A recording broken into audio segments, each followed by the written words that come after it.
countries of Europe. That was once the spiel, but no longer, as this Russian energy giant is turning off the gas taps to Poland and Bulgaria and won't be switching them back, they say, until nations are willing to pay for supplies in rubles. The Polish Prime Minister this afternoon picking his words and his backdrop carefully for maximum defiance. We are not going to pay in rubles for Russian gas. We appeal to all our partners in the EU to not pay in rubles for Russian gas. We will do everything in order to burden Russia with contractual penalties, because that behaviour is totally beyond the law. Calculated bullishness from a Prime Minister who has long suspected such a move, has been stockpiling at storage facilities so they are 3/4 full, and it's getting warmer. Energy and economics have been a pillar of this war since day one. As bombs started to fall on Ukraine, sanctions were slapped on Russian banks and anyone wishing to deal in rubles. Today, in Bulgaria and Poland, Russia hit back. By taking the measures I just mentioned, we not only softened, but repelled, blocked the very first crushing blow, as they believed in the West, of illegitimate sanctions against our country. This is the pipeline that supplies Bulgaria with 90% of its gas, courtesy of Gazprom.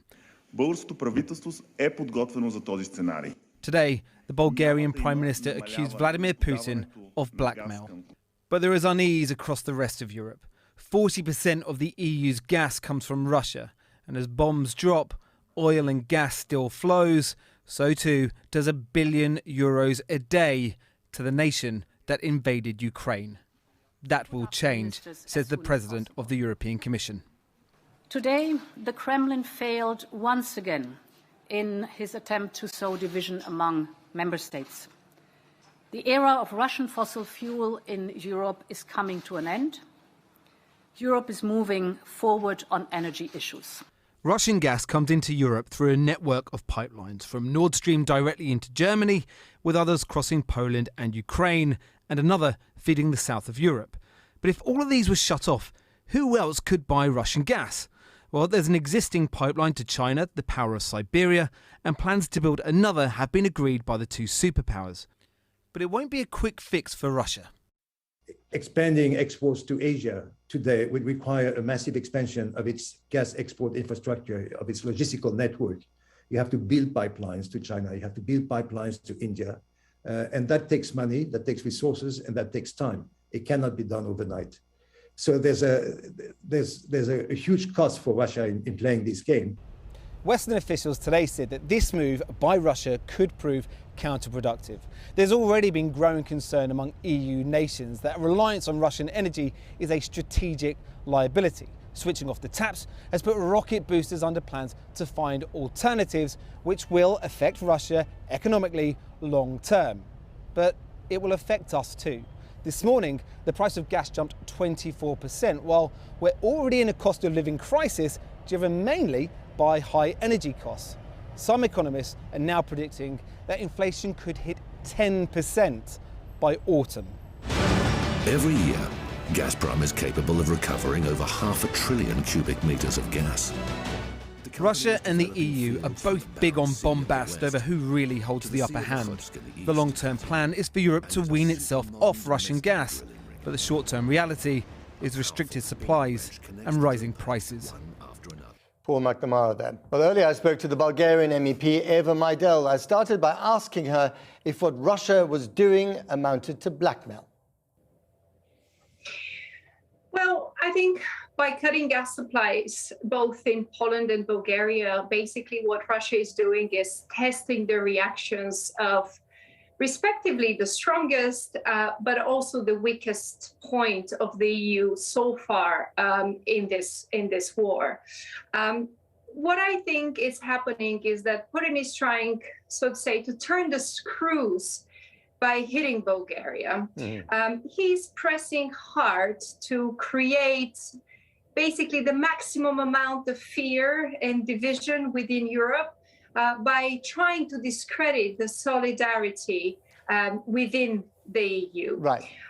He's probably trying to hint what could happen to other countries who refuse to pay in rubles. There is no economy more reliant on Russian gas than the biggest economy in Europe, and that's the German one. There are reports today, unconfirmed, that Germany might be thinking eventually of paying for its Russian gas in rubles, which would, of course, cause outrage in the European Union. What would your response be to that? We need to differentiate whether we are talking about member states themselves paying in rubles or private companies paying in rubles. Nevertheless, one should know that this goes against the sanctions that we have imposed towards Russia. And this is why, more than ever, we need to be able to pay the short-term price of cutting off Putin's main revenue source in order to secure a long-term independence and prosperity in the European Union. And this is what the European institutions are working for right now. With full honesty, I think this is what we should have been working on over the past couple of years. But we find ourselves where we are today. And my belief is that now and today, more than ever, there is European unity to take these important steps forward. So if Bulgaria can put up with the sacrifice of not doing with Russian gas, Germany and Austria and the bigger economies in Europe should do exactly the same. In the current situation that we find ourselves in, I believe this is the solution we should be seeking because, as I said, we already have certain plans in place. And it's about time for the European Union to be able to put these plans into action. We have intensified talks with the US and with many other partners on how to do so. It's about time to be able to do so as soon as possible. It's a very difficult and very hard decision, but it's a necessary decision because, democracy and freedom has no price at this point. But do you think that the consumers in Bulgaria, in Poland, and also in Germany and Austria, the consumers are prepared to put up with this? But this is why, as I said, governments have to have measures. They have to have a plan. It's not enough to say we're going to fill in our storages with alternative gas coming from one of our neighbors. This is why we need responsible leadership, leadership that can have a concrete action plan, a concrete roadmap. And this is a roadmap that cannot be produced today or tomorrow. It had to be produced 2 months ago, and ideally even a year and a half ago, or even before that. But since the war started, I think the stakes for European leaders were very, very clear. And I think the institutions here in Brussels have been hinting on that, have been working towards that, and we need political leadership back in the member states. But you're worried that your country, Bulgaria, might buckle under the pressure. I'm worried, as I said, that my country, Bulgaria, having in mind the events over the past couple of weeks, not being able to come up with a unified position on whether it should support Ukraine with weapons, it would make it this situation now would make it more and more difficult for the government to be able to take very clear positions on the war in Ukraine. And what we need today is real leadership. We need not talk, we need action. Okay, got to leave it there. Eva Majdal, thank you very much indeed. Thank you. Well, as the row over gas intensifies, Russian forces have continued their offensive in the east and in the south of Ukraine. Defiant residents took to the streets in the southern city of Kherson, angry about Russian occupiers' plans to hold a sham referendum to establish a new People's Republic. Many are now fleeing north to the village of Zelenodolsk, still in Ukrainian hands. Our international editor travelled there today to hear their stories. Lindsay Hilson joins us now from nearby Kryvyi Rih. Lindsay. Matt, you'll remember at the beginning of the war, those pictures of the people of Kherson out protesting with their Ukrainian flags against the Russian occupation. Well, they stopped because so many of them were beaten or arrested. But out they were again today, about 100 of them. Why? because they are so angry about this fake referendum which is being planned, in which Kherson will become a people's republic allied with Russia. They're also angry because the Ukrainian flag has been taken down from the municipal building. The Russian flag is up. The Russians have ousted the local leadership, put in their own people, and also increasingly young men are being conscripted into the Russian army. Now, the authorities here in the Ukrainian part of this region say that 4,000 people have fled Kherson, the city and the surrounding villages, in the last 5 days.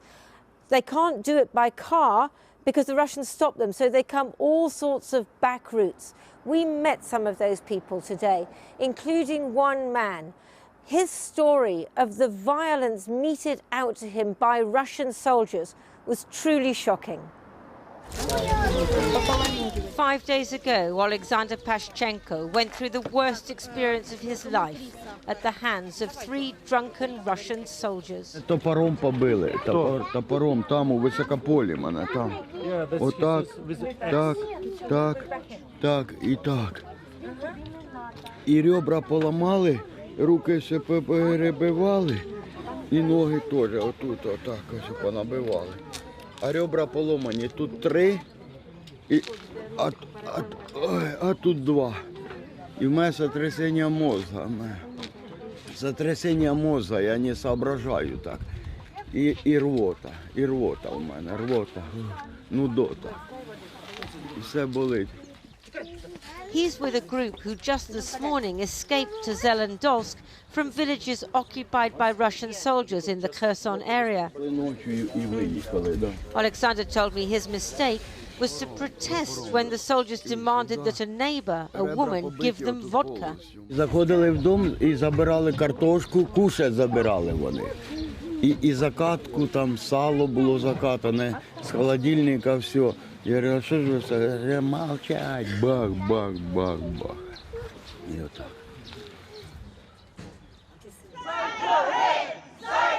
This morning, people in Kherson were protesting about the brutality of Russian rule. They've come to our house uninvited, say the placards.